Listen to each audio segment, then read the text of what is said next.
أعوذ بالله من الشيطان الرجيم. بسم الله الرحمن الرحيم.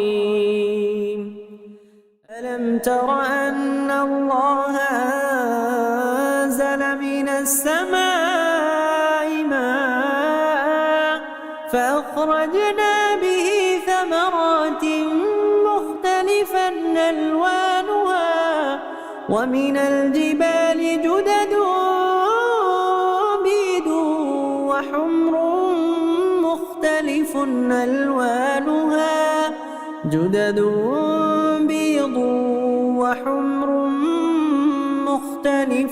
ألوانها وغرابيب سود ومن الناس والدواب والأنعام مختلف ألوانه كذلك إنما يخشى الله من عباده العلماء إن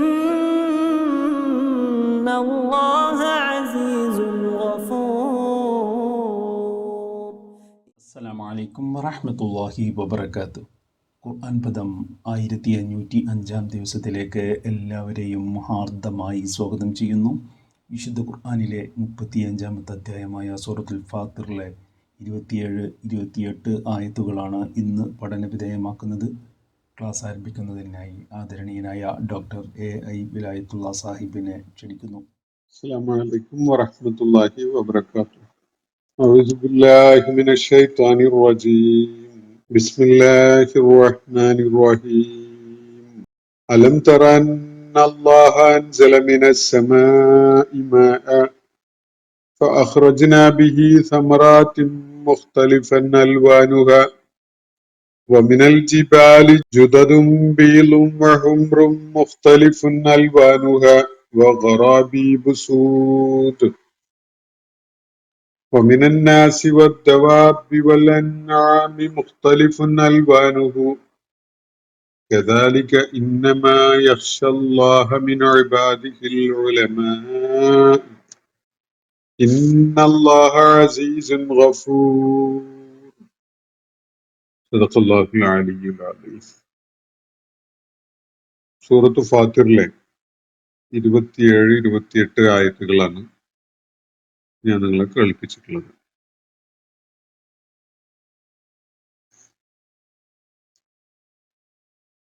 അള്ളാഹുവിന്റെ ഏകത്വത്തെയും അതുപോലെ സ്രട്ടാവ് എന്ന നിലക്കുള്ള അള്ളാഹുവിന്റെ മഹത്വത്തെയും ഒക്കെ വെളിപ്പെടുത്തുന്ന ചില കാര്യങ്ങളാണ് ഇന്ന് ഞാൻ കേൾപ്പിച്ച ആയത്തുകളില് ശ്രദ്ധേയമായ വിധത്തിൽ അള്ളാഹു ചൂണ്ടിക്കാണിക്കുന്നത്.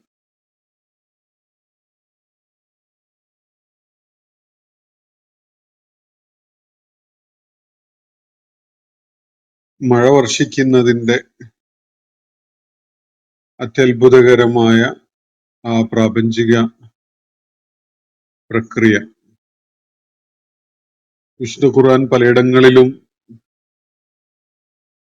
ആവർത്തിച്ച് ചൂണ്ടിക്കാണിക്കുന്ന ഒരു കാര്യമാണിത്.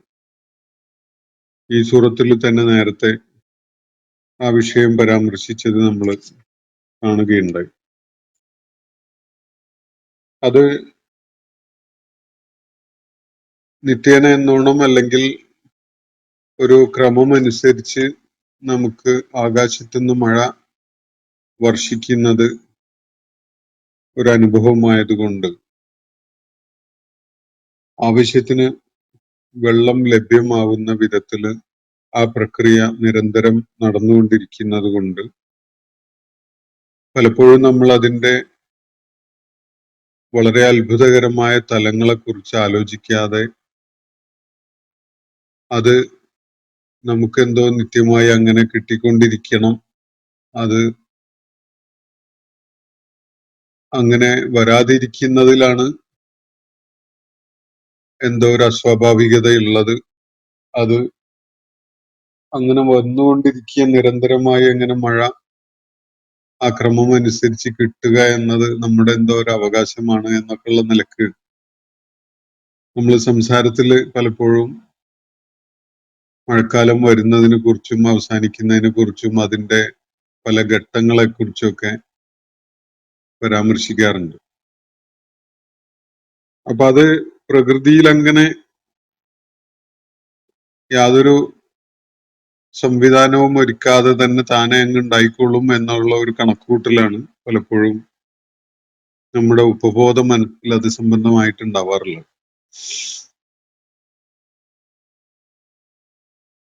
അത് കൃത്യമായ ഒരു ആസൂത്രണത്തിന്റെ ഫലമായിട്ടാണ് സംഭവിക്കുന്നത് എന്ന കാര്യമൊന്നും നമ്മൾ വേണ്ടത്ര ശ്രദ്ധിക്കാറില്ല. ഈ ഒരു കാര്യത്തില് ഊന്നൽ നൽകിക്കൊണ്ടാണ് അള്ളാഹു ഇന്ന് ഞാൻ നിങ്ങളെ കേൾപ്പിച്ചിട്ടുള്ള ആയത്തുകളുമായി ബന്ധപ്പെട്ടുകൊണ്ടുള്ള കാര്യങ്ങൾ ഈ ആയത്തുകളിൽ പരാമർശിക്കുന്നത് നോക്കാം. അലം തറ അന്നല്ലാഹ അൻസല മിനസ്സമാഇ മാ. നബി സല്ലല്ലാഹു അലൈഹി വസല്ലമയെ അല്ലെങ്കിൽ ഖുർആന്റെ അനുവാചകരെ അഭിസംബോധന ചെയ്യുന്ന ഒരു ശൈലിയിലാണിത് ഈ ആയത്തിന്റെ തുടക്കം. താങ്കൾ കണ്ടില്ലേ? അന്നല്ലാഹ അൻസല മിനസ്സമാഇ മാ. ആകാശത്ത് നിന്ന് അള്ളാഹു മഴ വർഷിപ്പിച്ചു തരുന്നു. ഫഅഖ്റജ്നാ ബിഹി സമറാത്തിൻ മുഖ്തലിഫൻ അൽവാനുഹ. ഈ മഴയാണ് യഥാർത്ഥത്തില് ഈ സസ്യലതാദികളൊക്കെ ഭൂമുഖത്ത് താഴ്ച വളരുന്നതിന്റെ ഒരു അടിസ്ഥാനമായിട്ട് പ്രവർത്തിക്കുന്ന ഒരു കാര്യം. അള്ളാഹു ചൂണ്ടിക്കാണിക്കുന്നത് ആകാശത്ത് നിന്ന് അള്ളാഹു മഴ വർഷിപ്പിച്ചു തരുന്നത് താങ്കൾ കാണുന്നില്ലേ? ഫഅഖ്റജ്നാ ബിഹി സമറാത്തിൻ മുഖ്തലിഫൻ അൽവാനുഹ. എന്നിട്ട് നാം അത് കാരണമായി അത് മുഖേന പുറപ്പെടുവിക്കുന്നു അല്ലെങ്കിൽ ഉൽപ്പാദിപ്പിക്കുന്നു സമറാത്തിൻ മുഖ്തലിഫൻ അൽവാനുഹ. വളരെ വ്യത്യസ്തമായ വർണ്ണങ്ങളിലുള്ള പഴവർഗ്ഗങ്ങൾ അല്ലെങ്കിൽ ഫലങ്ങൾ. സമറാത്തിൻ മുഖ്തലിഫൻ അൽവാനുഹ. ആകാശത്തുനിന്ന് വർഷിക്കുന്ന ജലം എല്ലാ സസ്യലതാദികൾക്കും ലഭിച്ചുകൊണ്ടിരിക്കുന്നത് അതേ ജലം തന്നെയാണ്. അത് മണ്ണിൽ നിന്ന് ജലം വലിച്ചെടുത്തുകൊണ്ടാണ് എല്ലാ ചെടികളും വളരുന്നതും അവയിലൊക്കെയും തന്നെ കായ്കനികൾ ഉണ്ടാകുന്നതൊക്കെ. പക്ഷെ അതൊക്കെയും തന്നെ വളരെ വൈവിധ്യമുള്ള വർണ്ണങ്ങളുള്ള വിധത്തിലാണ് രൂപപ്പെട്ടു വരുന്നത്. അള്ളാഹുവിന്റെ സൃഷ്ടിപ്രക്രിയയിൽ അടങ്ങിയിട്ടുള്ള വളരെ ശ്രദ്ധേയമായ വളരെ വിശിഷ്ടമായ ഒരു പ്രത്യേകതയാണ് ഈ വൈവിധ്യം. എല്ലാം ഒരേ ജലം വലിച്ചെടുത്തുകൊണ്ടാണ് പ്രയോജനപ്പെടുത്തിക്കൊണ്ടാണ് വളരുന്നതെങ്കിലും അത് ഉൽപ്പാദിപ്പിക്കുന്ന കായ്കനികളൊന്നും തന്നെ ഒരേ രൂപത്തിലോ ഒരേ ഗുണമുള്ളവയോ ഒന്നുമല്ല. ഇവിടെ അതിന്റെ വർണ്ണമാണ് അള്ളാഹു പ്രത്യേകമായിട്ട് പരാമർശിക്കുന്നത്. മുഖ്തലിഫൻ അൽവാനുഹ എന്നാണ്. അതിന്റെ ലൗന് വളരെ വൈവിധ്യമുള്ള വിധത്തിലാണ്. അതിന്റെ വർണ്ണം ഒരേപോലെയല്ല, വളരെ വ്യത്യസ്തമായ വർണ്ണങ്ങളിലാണ്. അപ്പോൾ വൈവിധ്യമാണ് സൃഷ്ടിപ്പിന്റെ വളരെ ശ്രദ്ധേയമായ ഒരു പ്രത്യേകതയായിട്ട് അള്ളാഹുവിടെ പറയുന്നു.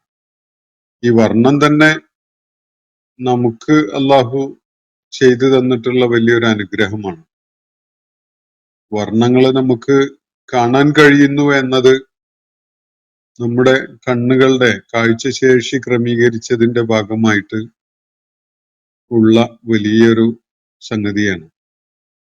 ജീവജാലങ്ങള് ഈ വർണ്ണങ്ങൾ ഇതേ വിധത്തിൽ കാണുന്നുണ്ടോ എന്ന കാര്യം ശാസ്ത്രീയമായി പരിശോധിക്കപ്പെടേണ്ട ഒരു സംഗതിയാണ്. പല ജീവജാലങ്ങൾക്കും പല വർണ്ണങ്ങളും കാണാൻ കഴിവില്ല എന്നാണ് മനസ്സിലാക്കാൻ പറ്റുന്നത്. ചില വർണ്ണങ്ങൾ കൂടുതൽ അവരുടെ ശ്രദ്ധ ആകർഷിക്കും എന്നതും ശ്രദ്ധേയമാണ്. അപ്പോ ഈ വൈവിധ്യമുള്ള വർണ്ണങ്ങള് കാണാനുള്ള ഒരു ശേഷി, അതിനുള്ള ഒരു കാഴ്ചശേഷി മനുഷ്യൻ അള്ളാഹു നൽകിയിട്ടുണ്ട്. ഈ കായ്കനികളുടെ ഉൽപാദനത്തില് വലിയ വൈവിധ്യമാണ് അള്ളാഹു സ്വീകരിച്ചിരിക്കുന്നത്. ഒരേ വെള്ളവും വളവും ഒക്കെയാണ് വലിച്ചെടുത്തുകൊണ്ട് അവ വളരുന്നതെങ്കിലും നമുക്ക് വിവരിച്ച് മതിയാക്കാൻ കഴിയാത്ത അത്രയും വലിയ സാധ്യതയുള്ള ഒരു വൈവിധ്യമാണ് അതിലൊക്കെയും പ്രകടമാവുന്നത്. ഒരേ വൃക്ഷത്തിൽ വളരുന്ന കായ്കനികൾ അല്ലെങ്കിൽ പഴങ്ങള്, ഫലങ്ങള് ഒരേ വലിപ്പമോ ഒരേ ഗുണമോ ഒരേ വർണ്ണമോ അല്ല എല്ലാറ്റിനും ഉള്ളത്. ഇപ്പോ ഒരു പേരക്ക മരത്തിന്റെ അതിൽ ഉണ്ടാവുന്ന പേരക്ക പല വലിപ്പമുള്ളതും വ്യത്യസ്തതയുള്ള വർണ്ണങ്ങളുള്ളതും ഒക്കെയാണ്. ചെറിയ ചെറിയ വ്യത്യാസങ്ങൾ ഓരോ ഫലവും തമ്മിൽ കാണും. അതിന്റെ വലിപ്പത്തിലും രുചിയിലും അതുപോലെ അതിന്റെ വർണ്ണത്തിലും ഒക്കെ തന്നെ വ്യത്യാസപ്പെട്ടിട്ടുണ്ടാവും. അപ്പൊ ഈ വൈവിധ്യം അള്ളാന്റെ സൃഷ്ടിപ്പിന്റെ വളരെ പ്രാധാന്യമുള്ള ഒരു തലമാണ്.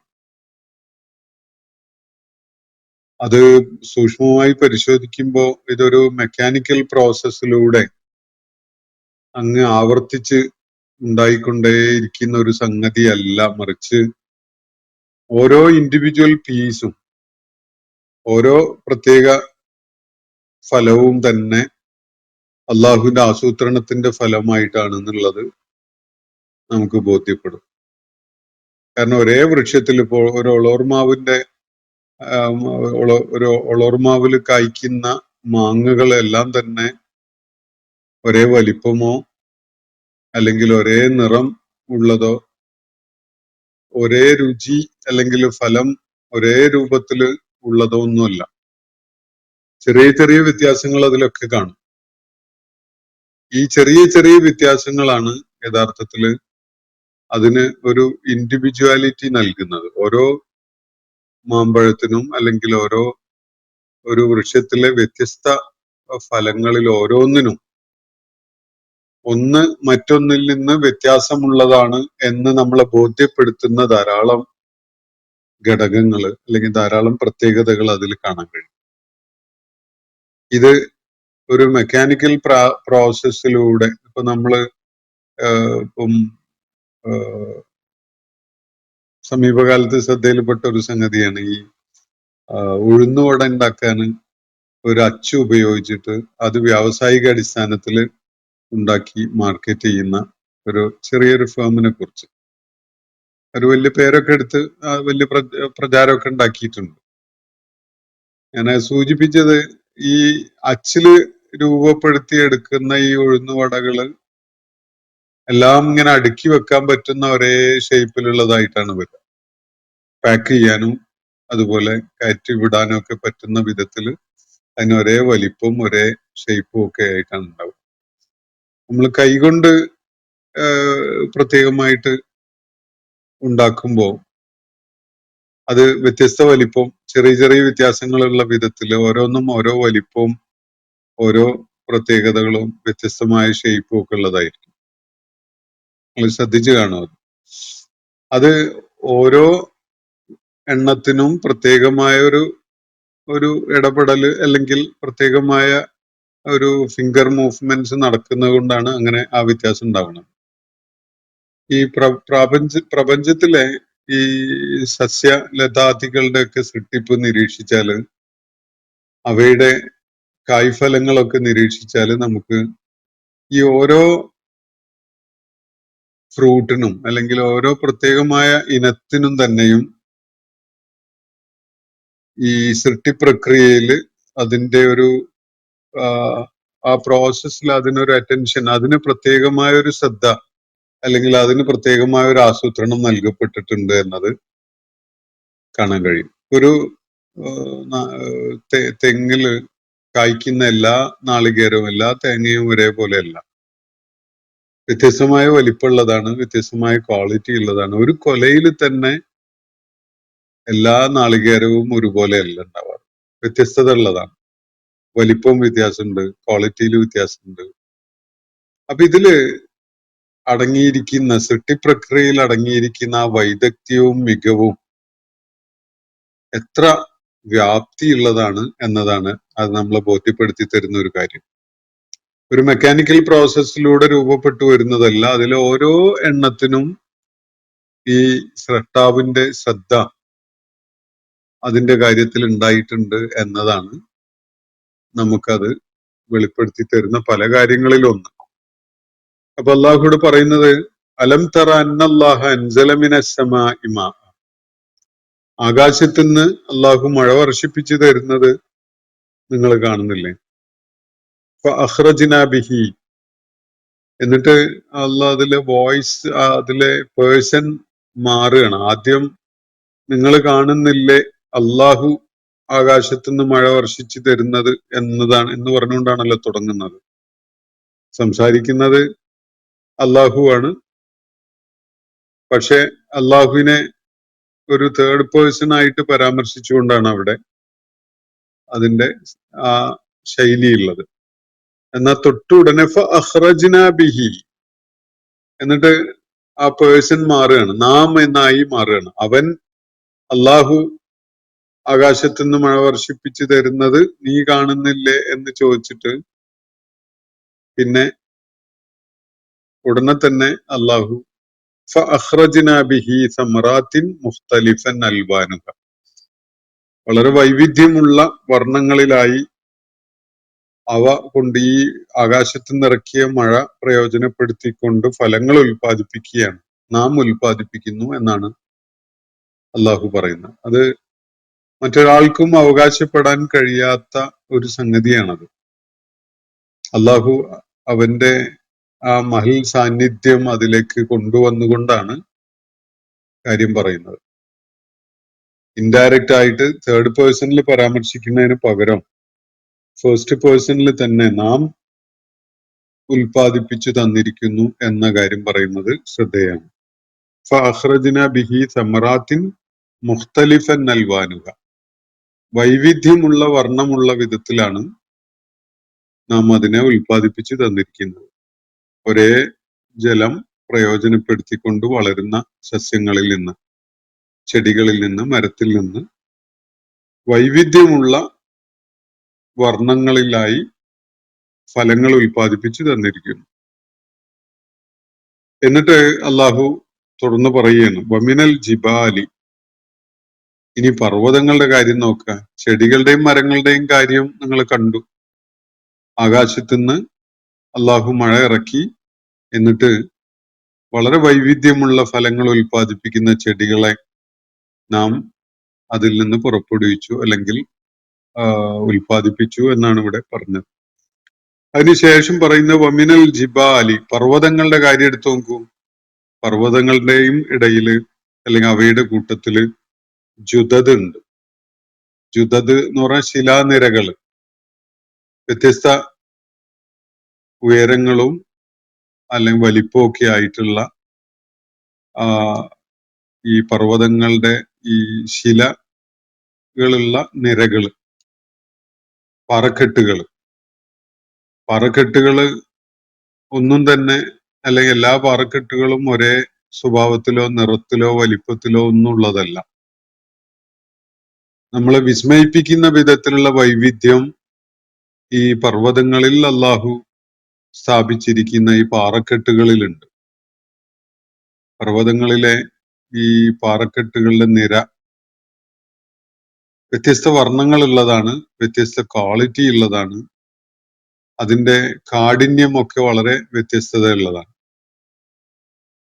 അപ്പൊ അള്ളാഹുവിന്റെ സൃഷ്ടി വൈഭവത്തിന്റെ വ്യാപ്തിയാണ് ഇതിലൂടെ അള്ളാഹു വെളിപ്പെടുത്തുന്നത്. സസ്യലോകത്ത് ആകാശത്ത് നിന്ന് ഇറക്കിയ ഒരേ ഒരു ജലം, അത് പ്രയോജനപ്പെടുത്തിക്കൊണ്ട് ഉൽപ്പാദിപ്പിക്കപ്പെടുന്ന ചെടികള്, അവ നമുക്ക് ഈൽഡ് ചെയ്യുന്ന ഫലവർഗങ്ങള് ഒക്കെയും വലിയ വ്യത്യസ്തമായ വർണ്ണങ്ങളുള്ളവയാണ് എന്നത് ചൂണ്ടിക്കാണിച്ചതിന് ശേഷം വമിനൽ ജിബാലി ജുദദുൻ, പർവ്വതങ്ങളിൽ ഈ ശിലാനിരകൾ ഉണ്ട്. എങ്ങനെയാണ് അതിന്റെ അവസ്ഥ? ബീലുൻ വഹുംറുൻ മുഖ്തലിഫുൻ അൽവാനുക, വളരെ വൈവിധ്യമുള്ള വർണ്ണമുള്ള, ഏതൊക്കെയാണ്? ബീലുൻ വഹുംറുൻ, വെള്ള നിറമുള്ളതുണ്ട്, അതുപോലെ ചുവന്ന നിറമുള്ളതുണ്ട്. വഗറാബീബ് സൂദ്, കടുങ്കറുപ്പുള്ളതുണ്ട്. ഈ വിധത്തില് വ്യത്യസ്തമായ വർണ്ണങ്ങളോടെയാണ് ഈ ശിലാനിരകളെ നാം പർവ്വതങ്ങളിൽ സ്ഥാപിച്ചിട്ടുള്ളത്. പർവ്വതങ്ങള് സ്ഥാപിക്കപ്പെടുന്നതിന് ചില കാരണങ്ങളുണ്ട്. അള്ളാഹു വളരെ യുക്തിഭദ്രമായ ഒരു ആസൂത്രണത്തിന്റെ ഫലമായിട്ടാണ് പർവ്വതങ്ങളെ സ്ഥാപിച്ചത്. അതിലേക്ക് ചില സൂചനകൾ ഖുർആനിലെ ആയത്തുകൾ നമുക്ക് പലയിടങ്ങളിലായിട്ട് കാണാൻ സാധിക്കും. നമ്മൾ പലപ്പോഴായിട്ട് അത് വിശദീകരിച്ചിട്ടുള്ളതുമാണ്. ഭൂമി ഉലഞ്ഞു പോകാതിരിക്കാൻ അതിനുള്ള ആണിക്കല്ലായിക്കൊണ്ട് ഒക്കെ പർവ്വതങ്ങൾ സ്ഥാപിച്ച കാര്യമൊക്കെ പറയുന്നുണ്ട്. ഇവിടെ പർവ്വതങ്ങളിലെ ശിലാനിരകളെ കുറിച്ചാണ് പറയുന്നത്. ജുദത്ത് എന്ന് പറഞ്ഞാല് അങ്ങനെ ഈ പാറക്കെട്ടുകളുടെ നിരയുണ്ടല്ലോ, നിരനിരയായി പാറക്കെട്ടുകൾ.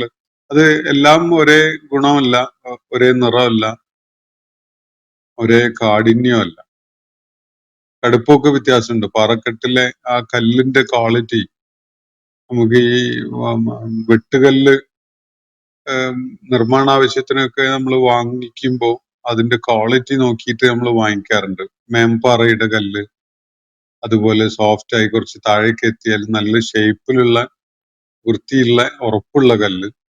പിന്നെ ഒരുപാട് താഴേക്ക് പോയി കഴിഞ്ഞാൽ വളരെ ഉറപ്പ് കുറഞ്ഞ പൊട്ടി പൊളിഞ്ഞൊക്കെ പോകാൻ സാധ്യതയുള്ള വലിയ വിലയൊന്നും കിട്ടാത്ത തരം കല്ലുകളൊക്കെയുണ്ട്. അപ്പം ഈ കല്ലുകൾ നമ്മൾ വെട്ടിയെടുക്കുന്നത് പാറക്കെട്ടുകൾ അങ്ങനെ ലഭ്യമായതുകൊണ്ടും നമുക്ക് ആവശ്യമുള്ളത് കൊണ്ടൊക്കെയാണല്ലോ.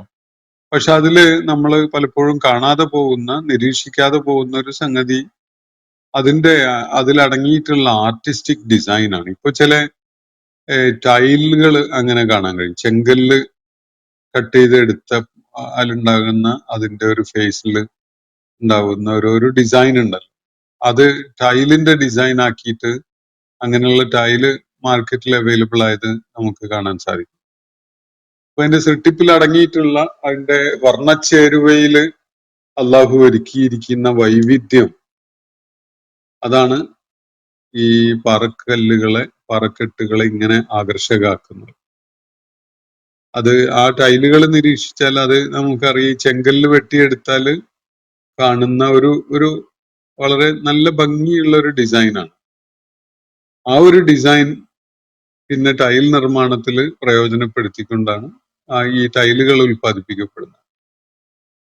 അപ്പൊ ഈ ശിലാനിരകള്, പർവ്വതങ്ങളിലെ ഈ പാറക്കെട്ടുകളുടെ വർണ്ണവൈവിധ്യം ആണ് അള്ളാഹുവിടെ ചൂണ്ടിക്കാണിക്കുന്നത്. ഒരേ പ്രക്രിയയിൽ രൂപപ്പെട്ടു വന്ന പർവ്വതങ്ങളിലെ ശിലാനിരകള് എല്ലാം ഒരേ വർണ്ണമല്ല.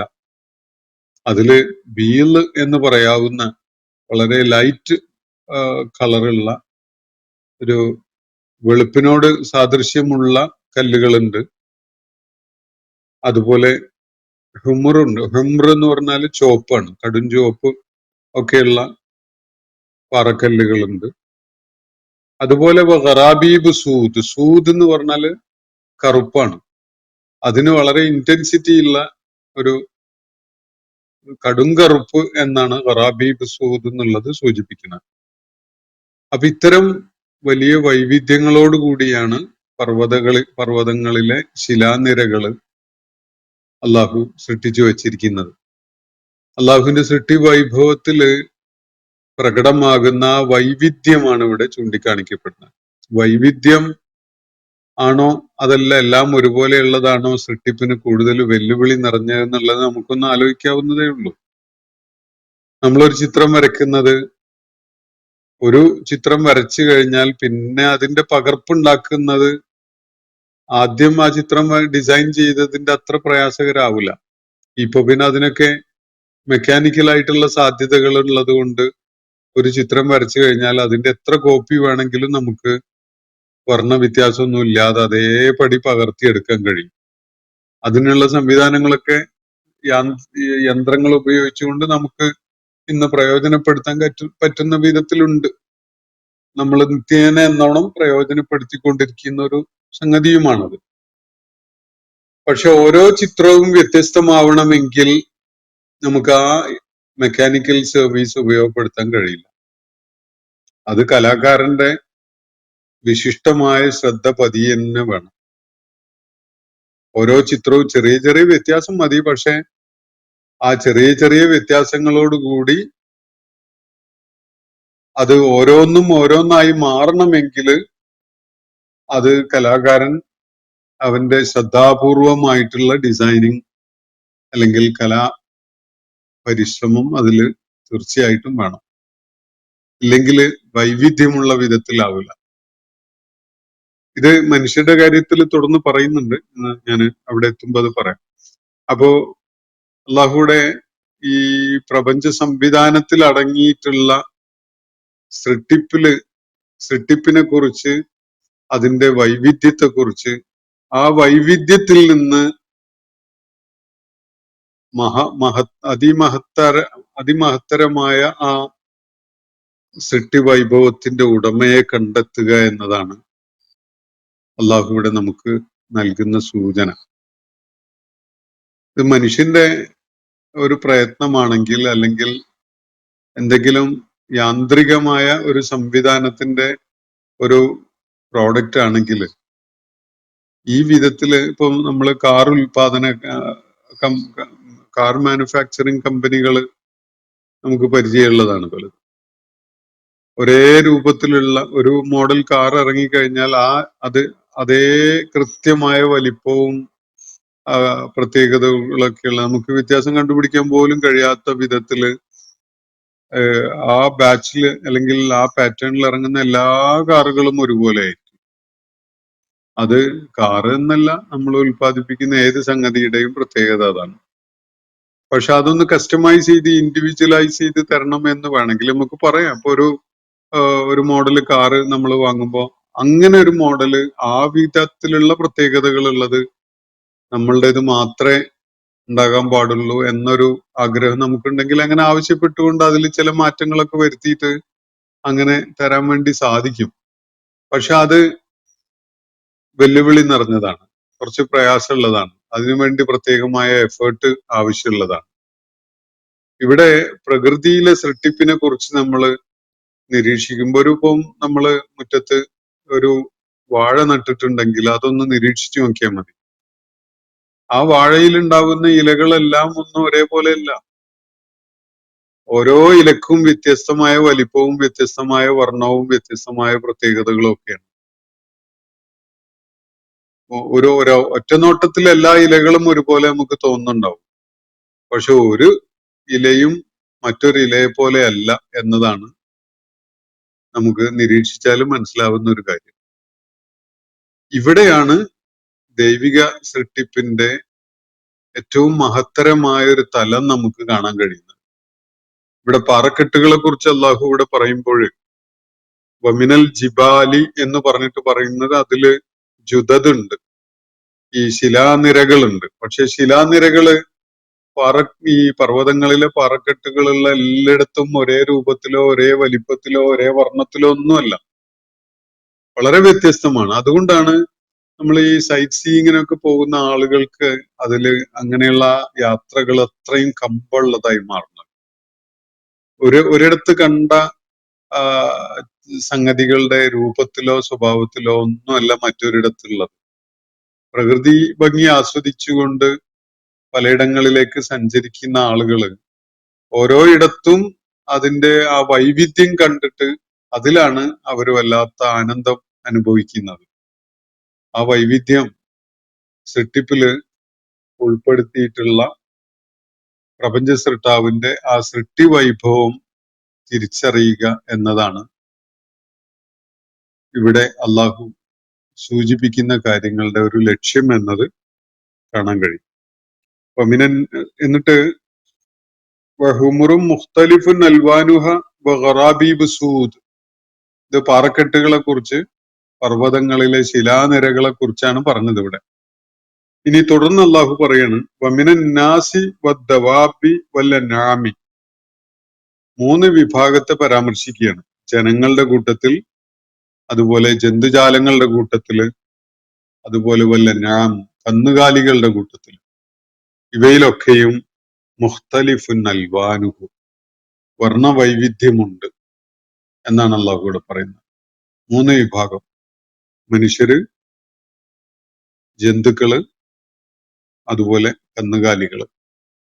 ദവാബ് എന്നത് നമുക്ക് വൈൽഡ് ആനിമൽസിനെ പരാമർശിക്കുന്ന ഒരു പ്രയോഗമായിട്ട് കാണാം. മനുഷ്യനോട് ഇണങ്ങിച്ചേരുന്നതല്ലാത്ത വിധത്തിലുള്ള ജീവജാലങ്ങൾ. അൻആം എന്നത് കന്നുകാലികള്, ആടുമാട് ഒക്കെ ഉൾപ്പെടുന്ന കന്നുകാലികൾ. അപ്പോ അത് മനുഷ്യനോട് ഇണക്കമുണ്ടാകുന്ന ഡൊമസ്റ്റിക് ആനിമൽസ് ആണ്. അപ്പൊ 3 വിഭാഗം ജീവജാലങ്ങളെ ഒന്നാമതായി പരാമർശിക്കുന്ന മനുഷ്യന് തന്നെയാണ്. മനുഷ്യരും അതുപോലെ ജന്തുജാലങ്ങളും കന്നുകാലികളും, ഇവയിലൊക്കെയും തന്നെ മുഖ്തലിഫുൻ അൽവാനുഹു, വളരെ വൈവിധ്യമുള്ള വർണ്ണങ്ങളാണുള്ളത്, അല്ലെങ്കിൽ വർണ്ണവൈവിധ്യം ദൃശ്യമാണ് ഇവയിലൊക്കെയും തന്നെ. മനുഷ്യരുടെ കാര്യം എടുത്തു നോക്കുക. ഒരേ വാപ്പാന്റെയും ഉമ്മാന്റെയും എല്ലാ മക്കളും ഒരുപോലെയാണോ? എന്തൊക്കെയോ സാദൃശ്യമുണ്ട്, പക്ഷെ എല്ലാവരും വ്യത്യസ്തരാണ്. കാണുമ്പോ ജ്യേഷ്ഠാനുജന്മാരൊക്കെ ഒരുമിച്ച് കാണുമ്പോ നിങ്ങൾ എല്ലാവരും ഒരുപോലെയാണല്ലോ, പക്ഷെ ആരും ആരെയും പോലെയല്ല എന്ന് പറഞ്ഞു പോകുന്നു. ആ വിധത്തിലുള്ളൊരു വൈവിധ്യം അതില് പ്രകടമാണ്. ഇനി വർണ്ണത്തിന്റെ കാര്യത്തിലാണെങ്കിൽ വളരെ വ്യത്യസ്തമായ വർണ്ണമുള്ള ആളുകളാണ് മനുഷ്യർ.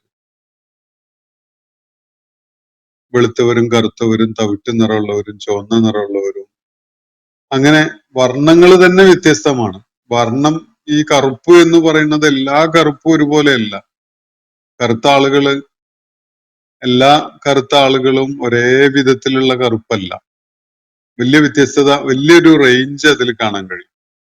വെളുത്ത ആളുകളുടെ കാര്യത്തിലും അങ്ങനെ തന്നെയാണ്. നമ്മൾ വെളുത്ത ആള് എന്ന് പറയുമ്പോൾ ആ വെളുപ്പൊന്നും ആളുകളിൽ ഉണ്ടാവാറില്ല. വളരെ അപൂർവമായിട്ട് മാത്രമാണ് വെളുപ്പ് എന്ന വർണ്ണം മനുഷ്യന്റെ തൊലിവർണ്ണായിട്ട് കാണാൻ കഴിയുക. ഒട്ടുമിക്ക ആളുകളും വെളുപ്പില് വേറെ പലതും കലർന്നുകൊണ്ട്, ചുവപ്പ് കലർന്ന് തവിട്ട് കലർന്നും ഒക്കെയുള്ള വർണ്ണങ്ങളാണ് ഉണ്ടാവുക. ഒരു പേപ്പർ വൈറ്റ് എന്നോ ഒക്കെ പറയാവുന്ന വിധത്തിലുള്ള വൈറ്റ് കളർ അങ്ങനെ ഉണ്ടാവാറില്ല. അപൂർവമായിട്ട് ചിലരിലൊക്കെ ഉണ്ടായിന്ന് വരും. എന്നാലും അതത്ര പെർഫെക്റ്റ് ആയിട്ടുള്ള വൈറ്റ് അല്ല. അപ്പൊ മനുഷ്യർക്കിടയില് അള്ളാഹു വലിയ വൈവിധ്യം, വർണ്ണവൈവിധ്യം വെച്ചിട്ടുണ്ട്. വിദേശത്തൊക്കെ യാത്ര ചെയ്ത് പല സമൂഹങ്ങൾക്കിടയിലൊക്കെ താമസിക്കാനൊക്കെ അവസരം കിട്ടിയിട്ടുള്ള ആളുകൾക്ക് ഇത് വളരെ എളുപ്പത്തിൽ മനസ്സിലാവും ഈ കാര്യം.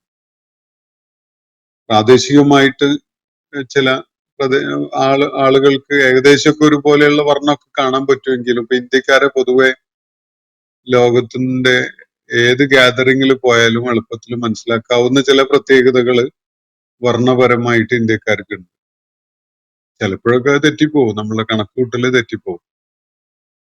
അതുപോലെ യൂറോപ്യൻസ്, കൊക്കേഷ്യൻസ്, ചൈനീസ്, ഇങ്ങനെയൊക്കെയുള്ള വിഭാഗങ്ങളെ കോമൺ ആയിട്ട് ചില ഫീച്ചേഴ്സ് ഒക്കെ അവരിൽ കാണാൻ പറ്റുന്നത് കൊണ്ട് നമുക്ക് എളുപ്പത്തിൽ അവരെ നാഷണലി ഐഡന്റിഫൈ ചെയ്യാൻ പറ്റും. അങ്ങനെ ദേശീയത ഏതാണെന്നുള്ളത് കണ്ടുപിടിക്കാനൊക്കെ കുറെയൊക്കെ പറ്റിയെന്ന് വരും. എന്നാലും അതില് പ്രകടമാകുന്ന ഒരു സംഗതി, ഒരേ പാരന്റ്സിന്റെ മക്കള് തന്നെ ചെറിയ ചെറിയ പ്രകടമായ വ്യത്യാസങ്ങളുടെ കാരണത്താൽ വൈവിധ്യമുള്ളതായിരിക്കുകയാണ്. എല്ലാവരും വെളുത്തവരാണ്, പക്ഷെ എല്ലാവരുടെയും വെളുപ്പ് ഒരുപോലെയല്ല, ചില വ്യത്യാസങ്ങളൊക്കെ ഉണ്ട്. ഇത് ഒരു കമ്പനിയുടെ പ്രോഡക്റ്റ് ആണെങ്കിൽ ഇങ്ങനെയല്ല ഉണ്ടാവുക.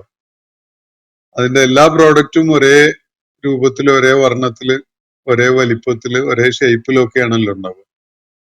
അപ്പൊ ഇതിൽ ഓരോ ഇൻഡിവിജ്വൽ പീസിനും ക്രിയേറ്ററുടെ സ്പെഷ്യലായ അറ്റൻഷനും അതുപോലെ നേരിട്ടുള്ള ഇടപെടലും ഉണ്ടായിട്ടുണ്ട് എന്നതിന്റെ ഒരു സൂചനയാണ് ഈ വൈവിധ്യം എന്ന് പറയുന്നത്. എങ്ങനെയാണ് പടച്ചതമ്പുരാൻ ഇങ്ങനെ ചെയ്യുന്നത് എന്നത് നമ്മൾ അത്ഭുതപ്പെട്ടു പോകും. അത് നമ്മളെ ഒരേ ഒരു മനുഷ്യനിൽ നിന്ന് അദ്ദേഹത്തിന്റെ ഇണയും ആയി തുടർന്ന് അങ്ങോട്ട് വൈവിധ്യങ്ങളുടെ ഒരു വലിയ പ്രവാഹം തന്നെയാണ് നമ്മൾ കാണുന്നത്. ഒരു വാപ്പാന്റെയും ഉമ്മാന്റെയും മക്കളായിട്ടല്ല ആണല്ലോ മനുഷ്യന്റെ ഉത്ഭവം. എന്നിട്ട് അവരുടെ മക്കളായി പല തലമുറകൾ പിന്നിട്ടതോടുകൂടി ഓരോരുത്തർക്കും വ്യത്യസ്തത നൽകുന്ന ഒരു ഇൻഡിവിജ്വാലിറ്റി, ഒരു മുഖം, ഒരു രൂപം ഒക്കെ ഉണ്ടല്ലോ. അപ്പോഴാണ് നമ്മളെ കൗതുകം അതില് വർദ്ധിക്കുന്നത്.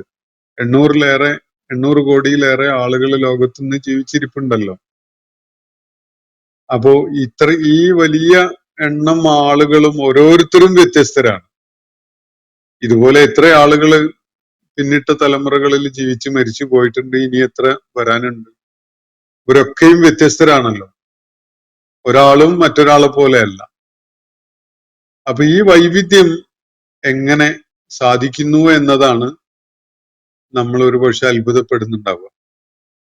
ദൈവിക സൃഷ്ടിപ്പിന്റെ ആ അതിവിസ്മയകരമായ ഒരു തലമാണ് അത് ബോധ്യപ്പെടുത്തി തരുന്നത്. നമ്മുടെ വിരൽത്തുമ്പിനെ രൂപപ്പെടുത്തിയ കാര്യം ഖുർആൻ പരാമർശിക്കുന്നുണ്ട്. വിരൽത്തുമ്പ് എന്ന് പറയുന്നത് നമുക്ക് ഒരു നക്കിളിന്റെ ഒരു പാർട്ടാണ്. വിരലിന്റെ ഇങ്ങനെ ഒടിക്കാവുന്ന ഒരു യൂണിറ്റ് ആണെങ്കിൽ ഒരാളുടെ ഒരു കയ്യിൽ തന്നെ 15 യൂണിറ്റ്സ് അങ്ങനത്തെ കാണാൻ കഴിയും. അപ്പൊ 30 യൂണിറ്റ്സ് കൈവിരലുകളുടേതായിട്ട് ഇങ്ങനെ ഈ വിരലിലെ അടയാളങ്ങളുള്ള ഭാഗം, വ്യത്യസ്തമായ അടയാളങ്ങളുള്ള ഭാഗം ഒരാൾക്ക് തന്നെ 30 എണ്ണം ഉണ്ടാവും. കൈകളുടെ ഓരോ അങ്ങനെ മടക്കാൻ കഴിയുന്ന ഒരു പോയിന്റ് ഉണ്ടല്ലോ, അതിനാണ് നക്കിൾ എന്ന് പറയാം. അപ്പം ഈ ഓരോ നക്കിളും ഒരു സെഗ്മെന്റ് ആയി കാണുകയാണെങ്കിൽ ഓരോന്നും വ്യത്യസ്തത ഉള്ള ഈ പ്രിന്റ് ഉള്ളതാണ്. അങ്ങനെ ഇന്ന് ജീവിച്ചിരിപ്പുള്ള ആളുകളും ലോകത്ത് പിന്നെ കഴിഞ്ഞ കാലങ്ങളിൽ ഉണ്ടായിരുന്നവരും ഇനി വരാനുള്ളവരും ഇവരൊക്കെയും തന്നെ വ്യത്യസ്തമാണ്. ഓരോ ആൾക്കും 30 എണ്ണം ഇങ്ങനെ ഈ പ്രിന്റ് ഉള്ളത്, ഈ രേഖകളുള്ളത് കാണാൻ കഴിയും. അപ്പോ അതിന്റെ വൈവിധ്യത്തിന്റെ ഒരു വ്യാപ്തി ഒന്ന് ആലോചിച്ച് നോക്കും. നമ്മളെ ബയോമെട്രിക് ഐഡന്റിഫിക്കേഷൻ നമ്മൾ റേഷൻ വാങ്ങാൻ പോകുമ്പോൾ ഒക്കെ ആളുകളൊക്കെ പരിചയിച്ചിട്ടുണ്ടാവുമല്ലോ. ഈ വിരൽത്തുമ്പ് മെഷീനിൽ വെച്ചിട്ട് നമ്മൾ ആരാണെന്നുള്ള ഐഡന്റിഫൈ ചെയ്യുന്ന പരിപാടി. അത് എത്ര കോടി ജനങ്ങളുടെ ഇടയിൽ ഓരോരുത്തർക്കുമുള്ള 10-30 ഈ നക്കിൾസിന്റെ ഈ അടയാളങ്ങളുള്ള ഭാഗങ്ങൾ ഉണ്ടായിട്ട് അതിന്റെ ഇടയിൽ നിന്നാണ് നമ്മളുടെ ആ ഒരു പ്രത്യേക വിരല് ഐഡന്റിഫൈ ചെയ്തുകൊണ്ട് ആളെ കണ്ടെത്തുന്നത്. അതിവിസ്മയകരമായ ഒരു കാര്യമല്ലേ ഇത്? ഒന്ന് ആലോചിച്ച് നോക്കുക. സൃഷ്ടിപ്പില് അതിഭയങ്കരനായ ഒരു സ്രഷ്ടാവിനല്ലാതെ ആർക്ക് സാധിക്കും ഇങ്ങനെ വൈവിധ്യമുള്ള വിധത്തില് സൃഷ്ടിപ്പ് നടത്താൻ? ഇത് താനെ യാദൃച്ഛികമായി ഉണ്ടായതാണ് എന്ന് സങ്കല്പിക്കുന്ന ആളുകള് എത്ര മൂഢമായ ഒരു നിലപാടാണ് സ്വീകരിക്കുന്നത് എന്നത് ഈ ഒരൊറ്റ കാര്യം വെച്ചുകൊണ്ട് നമുക്ക് മനസ്സിലാക്കാൻ സാധിക്കും. അപ്പോ വമിനൻ നാസി വദ്ദവാബി വല്ലനാമി, മനുഷ്യരുടെ കൂട്ടത്തില്, അതുപോലെ ജന്തുക്കളുടെ കൂട്ടത്തില്, അതുപോലെ കന്നുകാലികളുടെ കൂട്ടത്തില്, ഇവക്കിടയിലൊക്കെ തന്നെ വലിയ വൈവിധ്യമുണ്ട്. നമ്മൾ വന്യമൃഗങ്ങളെല്ലാം ഒരുപോലെ ആയിരിക്കും, ആനകളൊക്കെ ഒരുപോലെയാകും, അല്ലെങ്കിൽ സിംഹങ്ങളൊക്കെ ഒരുപോലെയാവും, കരടിയൊക്കെ ഒരുപോലെയാവും എന്നൊക്കെ സങ്കല്പിക്കുന്നുണ്ടാവും. പക്ഷെ നമുക്ക് അതിൽ ഓരോ ഇൻഡിവിജ്വലിനെയും പ്രത്യേകമായിട്ട് നിരീക്ഷിക്കുമ്പോഴാണ് നമുക്ക് മനസ്സിലാവുക ഒരു ജീവിയും മറ്റൊരു ജീവിയെ പോലെയല്ല. വലിയ വ്യത്യസ്തതയുള്ള ഒരു ഇൻഡിവിജ്വൽ ആണ് ഓരോരുത്തരും എന്നത് നമുക്ക് തിരിച്ചറിയാൻ കഴിയും. അതിഭയങ്കരമായ സൃഷ്ടി വൈഭവം തന്നെയാണ് ഇതിലൊക്കെ പ്രകടമാവുന്നത്. മുഖ്തലിഫുൻ അൽവാനുഹ വഗറാബീബു സൂദ് എന്ന് പറഞ്ഞതിന് ശേഷം, അതെന്ന് പറഞ്ഞ ഈ പർവ്വതനിരകളിലെ ഈ ശിലാനിരകളെ പറ്റി പറഞ്ഞതിന് ശേഷം മനുഷ്യരെയും ജീവജാലങ്ങളെയും കന്നുകാലികളെയും ഒക്കെയാണ് ഇവിടെ പരാമർശിച്ചിട്ടുള്ളത്. ഇവയുടെ ഒക്കെ വൈവിധ്യമുള്ളതാണ്, വർണ്ണങ്ങൾ വൈവിധ്യമുള്ളതാണ്. ഖദാലിക, എന്നിട്ട് അള്ളാഹു പറയാണ് ഖദാലിക, അതങ്ങനെയാണ് കേട്ടോ. വല്ലാത്തൊരു സ്റ്റേറ്റ്മെന്റ് ആണത്. ഖദാലിക, ഒരൊറ്റ വാക്ക് അതിൽ അള്ളാഹ് ഒതുക്കുകയാണ്. അതങ്ങനെയാണ് കേട്ടോ എന്ന് പറഞ്ഞാൽ അത് പറഞ്ഞു തീർക്കാൻ കൂട്ടരെ കഴിയില്ല.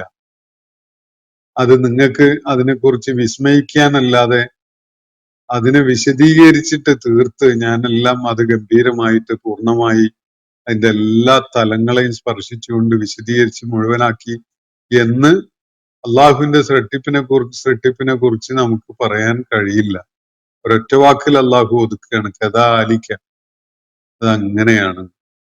എന്നിട്ട് അള്ളാഹു പറയാ, ഇന്നമാ യഖ്ശല്ലാഹ മിൻ ഇബാദിഹിൽ ഉലമാ, നിശ്ചയമായിട്ടും അള്ളാഹുവിനെ അവന്റെ അടിയാറുകളുടെ കൂട്ടത്തില് ഭയപ്പെടുന്നത്, ശരിയായ വിധത്തില് അവനോട് ഭയഭക്തിയുള്ളവർ ആരാണ്?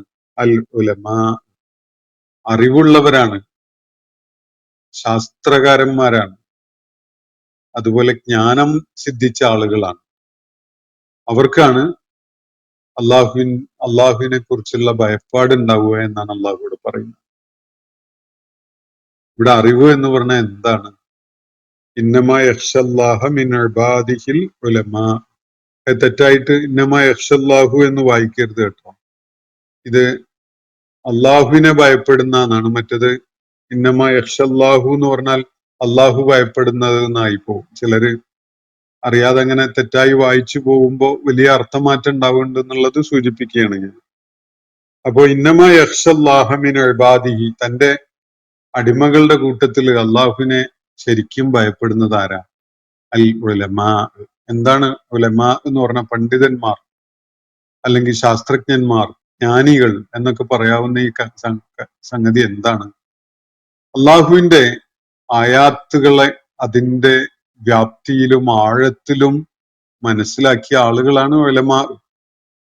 അത് മതപരമായ ജ്ഞാനം എന്ന നിലക്ക് ഇപ്പോ ഖുർആനും സുന്നത്തും അതുപോലെ ഇസ്ലാമിന്റെ അനുഷ്ഠാന കാര്യങ്ങളുമായി ബന്ധപ്പെട്ടുകൊണ്ടുള്ള പഠന മേഖലകളും ഒക്കെ, അതുപോലെ ഇസ്ലാമിക ചരിത്രം, അങ്ങനെയൊക്കെയുള്ള സംഗതികൾ ആഴത്തില് പഠിച്ചിട്ടുള്ള ആളുകളെ നമ്മൾ ഉലമാ എന്ന് പറയാറുണ്ട്.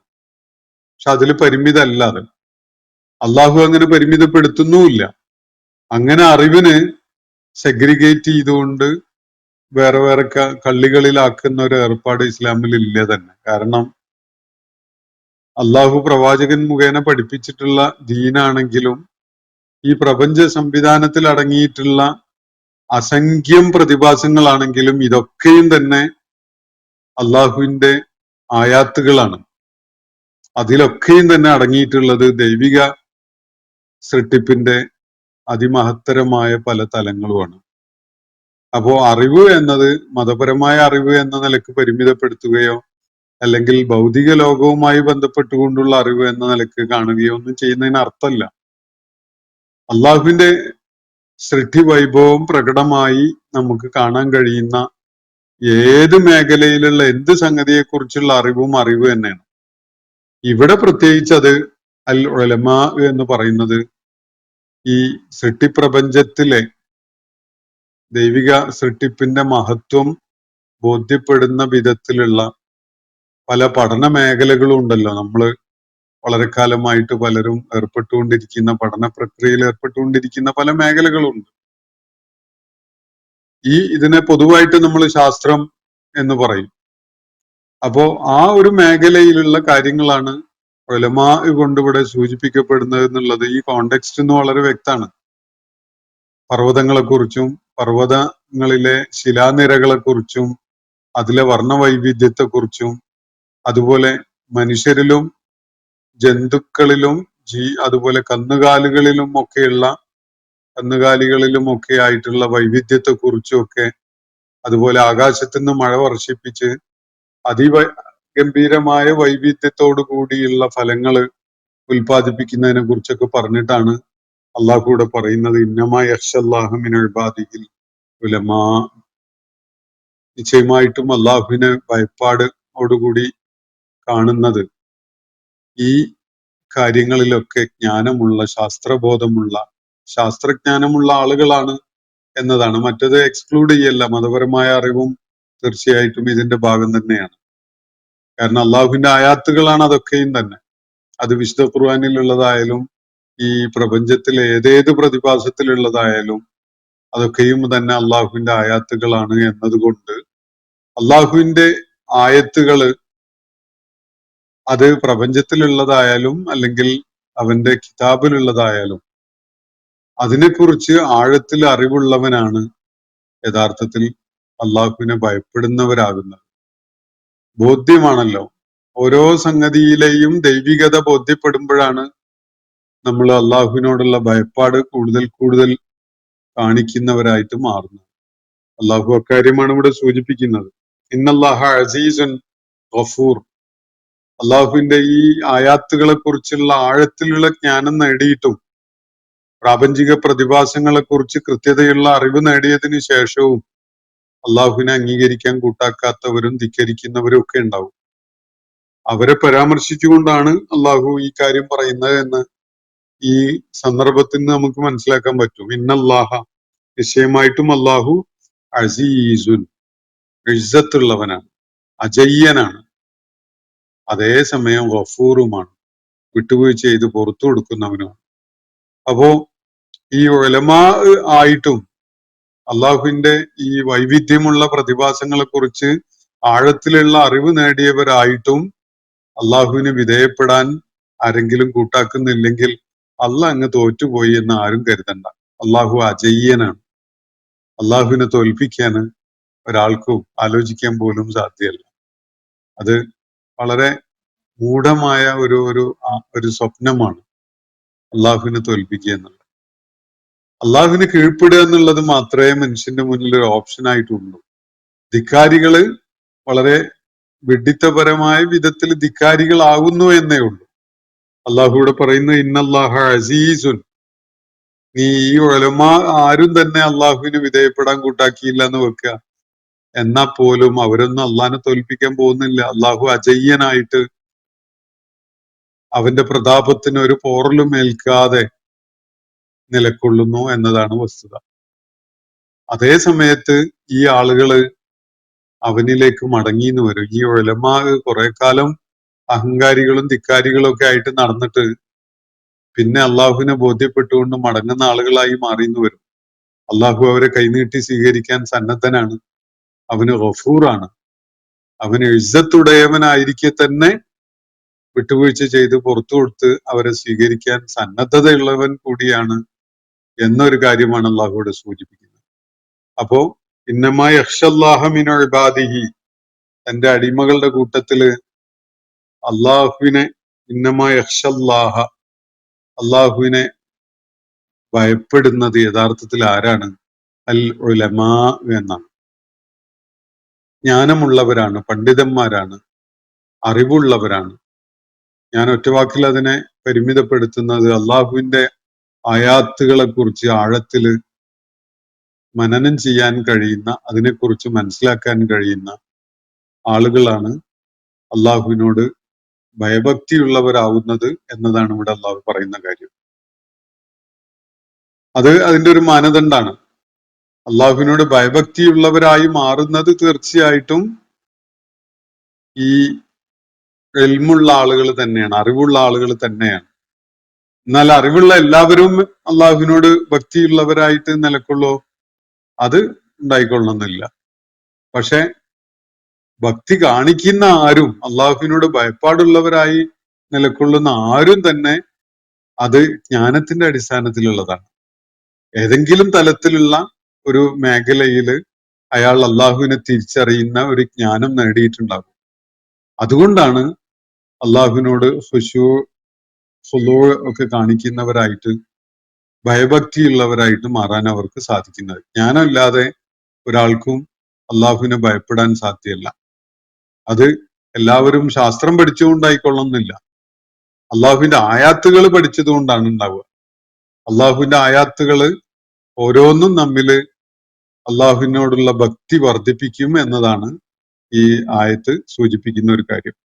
ഇന്നത്തെ സെഷൻ ഇവിടെ അവസാനിക്കുകയാണ്. വാഖിറു ദഅ്വാന അനിൽ ഹംദുലില്ലാഹി റബ്ബിൽ ആലമീൻ. അസ്സലാമു അലൈക്കും വറഹ്മത്തുള്ളാഹി വബറകാതുഹു. ഇന്നത്തെ ഖുർആൻ പദം ഇവിടെ സമാപിക്കുന്നു. ഖുർആൻ പഠനത്തിൽ പങ്കെടുത്ത എല്ലാവർക്കും അല്ലാഹു അർഹമായ പ്രതിഫലം നൽകി അനുഗ്രഹിക്കട്ടെ. വആഖിറു ദഅ്വാന അനിൽ ഹംദുലില്ലാഹി റബ്ബിൽ ആലമീൻ. അസ്സലാമു അലൈക്കും വറഹ്മത്തുള്ളാഹി വബറകാതുഹു.